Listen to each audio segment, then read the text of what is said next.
Hi everyone, what is up? Welcome back to my channel.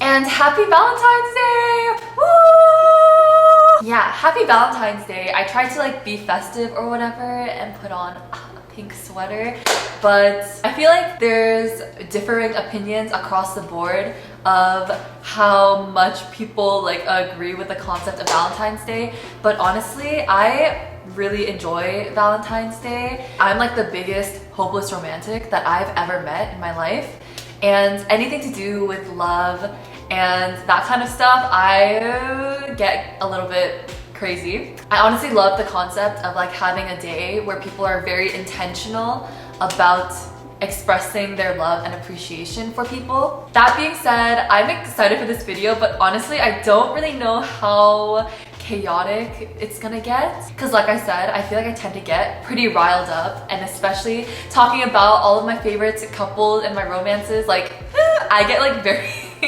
very riled up very quickly. So yeah, sorry if this video is a chonker of a video, but I can't help it. I honestly love couples so much, and yeah, obviously today we're gonna be talking about my all-time favorite couples in books. So I'm just gonna go through. Like I said, I didn't prepare anything. I don't have a script or talking points or anything like that prepared. It's just gonna be me and stream of consciousness. This is honestly gonna be my most primitive self you're gonna see. These are the cream of the crop of my favorite couples in books. These are my all-time faves. I can't even express how much I love them. I can't contain the love. You're going to see a common theme as well. These are all very slow burn couples, slow burn romances, the slowest burn. The slower the burn, the better, honestly. I love a couple who honestly don't even get together at the end. It's just pining and angst for a million trillion books, and at the end you might get a hint of something that could happen in the future. You know what I mean? I don't know if I'm crazy for thinking that. Some of my friends have said that I'm kind of crazy, but I don't know. The buildup is what really gets me. For me, after the couple actually get together, I honestly kind of lose interest. So without further ado, and in no particular order, because honestly there's no way that I could truly give a definitive ranking for these, because Sophie's choice. Let's just get into it. So the first couple that I'm going to talk about is the couple that I was mainly thinking about when I was talking about the slowest burn romance and they don't even get together at the end, really.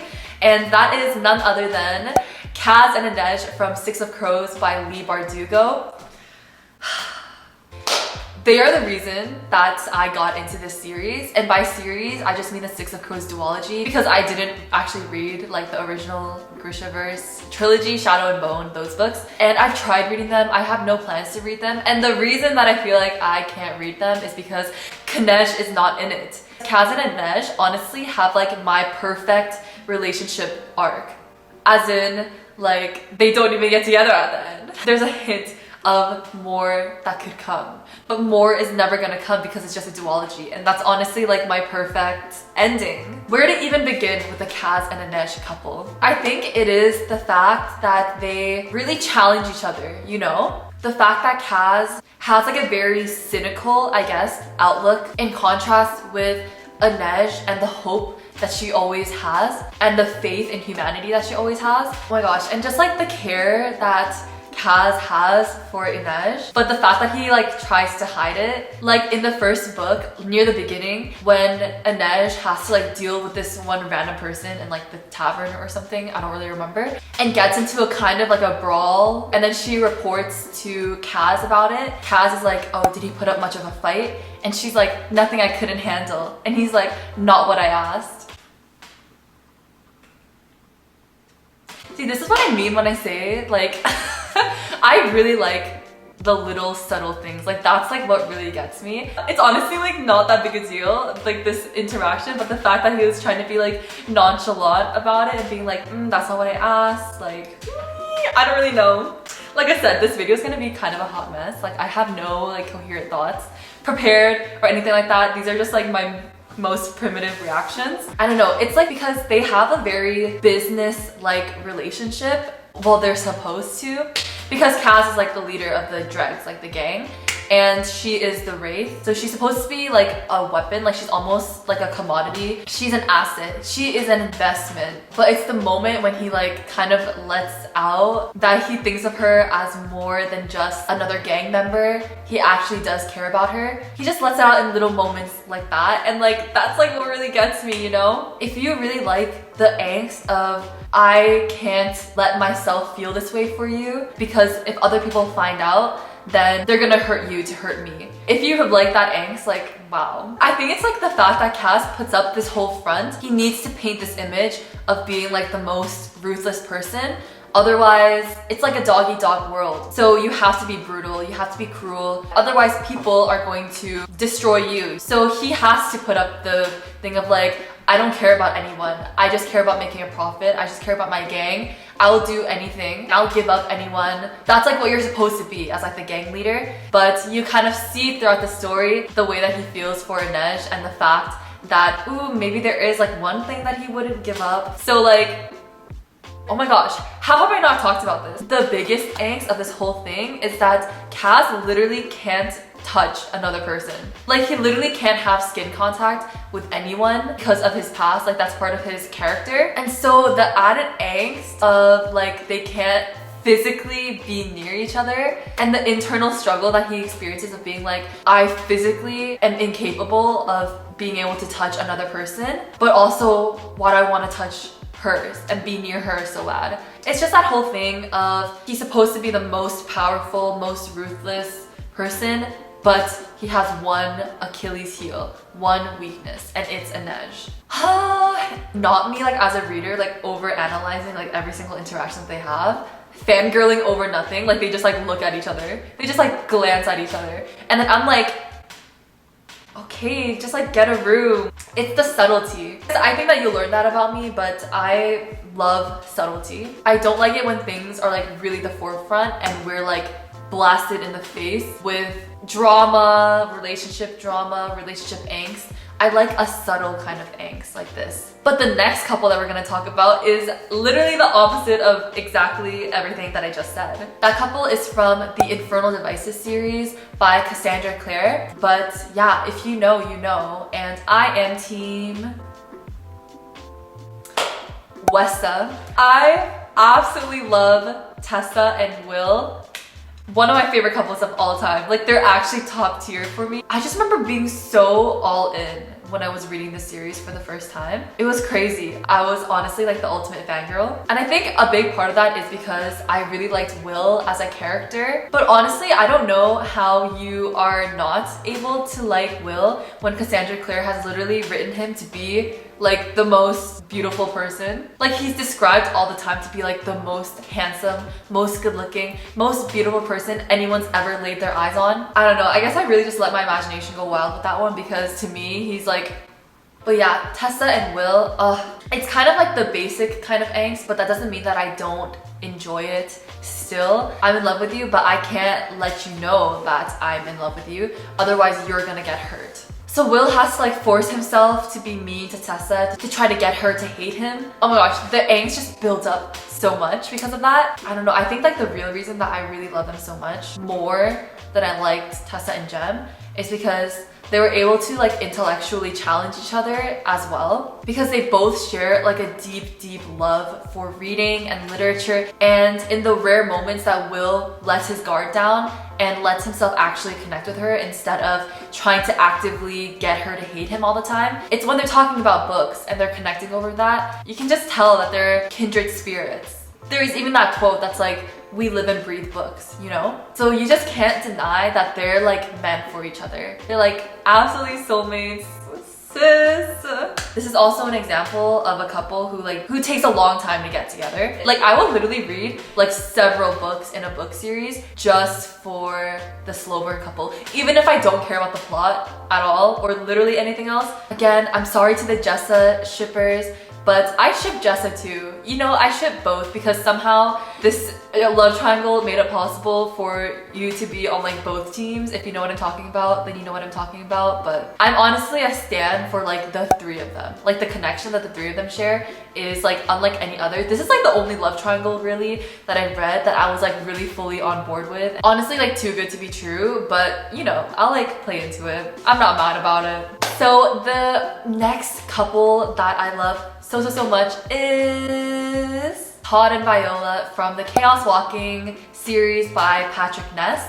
The first book is The Knife of Never Letting Go. Oh my gosh, this is yet again, surprise, surprise, another couple who takes several books to actually get together. Also, on another note, this series is honestly one of my favorite series of all time, and I think that it's so underrated. Like, I don't know why people don't talk about it, but it's honestly such a good series. Actually, all of the books and series that I'm mentioning in this video are like my all-time favorite series. So Todd and Viola, man, they've like really been through it. If you've read the series, you know what I mean. They honestly can't catch a break. Poor souls. I love them. I feel like you can't even call what they have love. It just seems like it's too juvenile of a word even. Like how much they care about each other is like so unmatched because they've been through it, sis. And they can only rely on each other and like, oh my gosh, just the way that they push each other and like change for each other is, I think Patrick Ness did such a good job of building true conflicts in their relationship. They're not like petty drama for the sake of having angst. It's truly like conflicting ideologies and trying to work through those conflicting ideologies together. If you've read the series, you know what I'm talking about, but they come from extremely different worlds.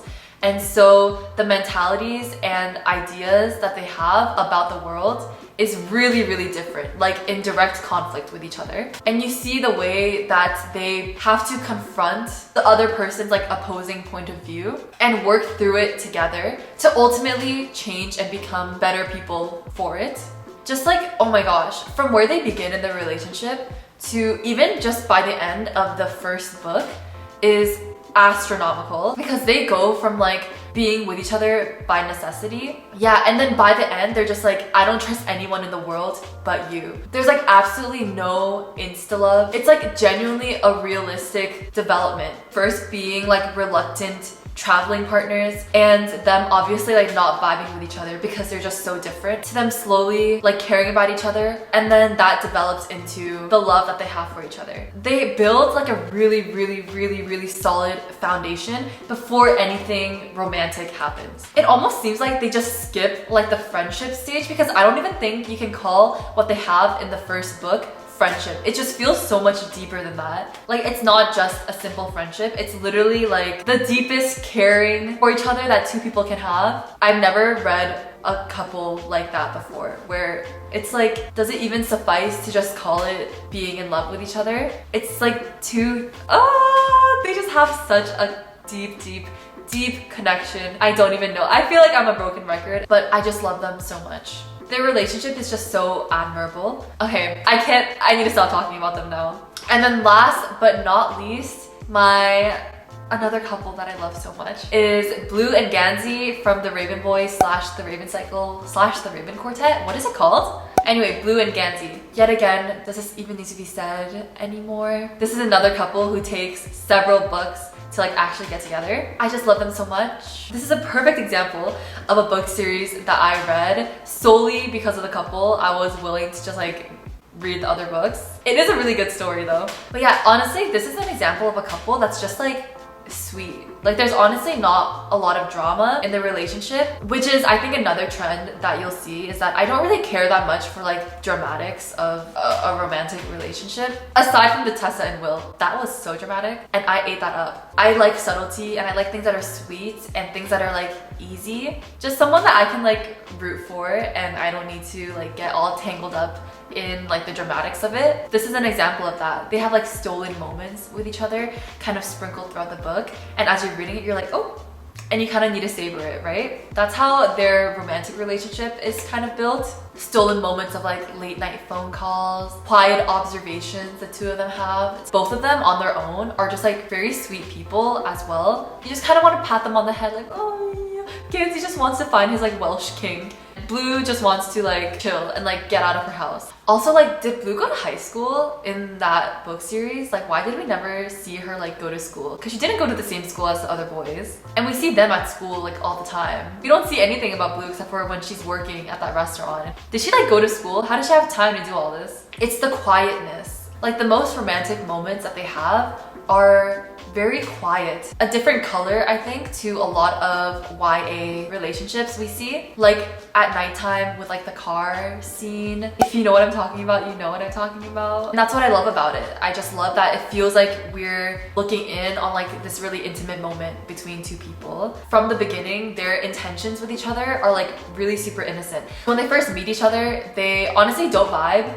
As they become friends, it's always just with innocent intentions. And then when they do develop like a romantic relationship, it just stays like that innocent kind of vibe, and I really enjoy it. It's really sweet to read about. Anyway, that's it. Those are all of my top favorite couples. I think I only talked about 4, but I love the 4 couples that I talked about with my whole soul. Like, I just feel like they're my baby. They bring back a lot of nostalgia as well from when I first read them, because a lot of them I read like quite a long time ago, and I remember just like the feelings that I had about them when I was reading them, and it's like really fun to revisit them. No matter how much older I get, is going to be able to replace the fact that they have such a special place in my heart, and I honestly feel like that's half the fun. So that's all for this video. Happy Valentine's Day, and I hope that you are able to celebrate with the people you love. Don't forget to express your gratitude, your appreciation for the people that you care about, and stay safe, stay healthy,